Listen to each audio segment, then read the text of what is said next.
بسم اللہ الرحمن الرحیم۔ حدیث نبوی صلی اللہ علیہ وآلہ وسلم۔ حضرت ابو ہریرہ رضی اللہ عنہ نبی صلی اللہ علیہ وسلم سے روایت کرتے ہیں، آپ صلی اللہ علیہ وآلہ وسلم نے فرمایا، ابراہیم روز قیامت اپنے والد آزر سے ملیں گے تو آزر کے چہرے پر سیاہی اور غبار ہوگا۔ ابراہیم علیہ السلام اسے فرمائیں گے، کیا میں نے تمہیں نہیں کہا تھا کہ میری مخالفت نہ کرو؟ ان کا والد ان سے کہے گا، آج میں تمہاری مخالفت و نافرمانی نہیں کرتا۔ ابراہیم علیہ السلام عرض کریں گے، رب جی، تو نے مجھ سے وعدہ کیا تھا کہ روز قیامت مجھے رسوا نہیں کرے گا۔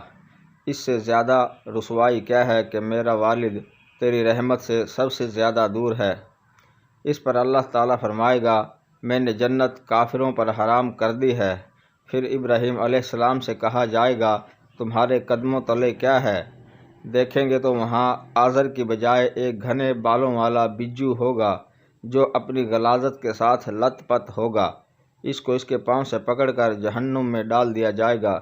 رواه البخاری، حدیث نمبر 5538، کتاب مشکوٰۃ شریف، درجہ صحیح۔ ناظرین کرام، مزید اسلامک ویڈیو دیکھنے کے لیے ہمارے چینل ZM اسلامک پوائنٹ کو سبسکرائب کریں اور بیل آئیکن دبائیں۔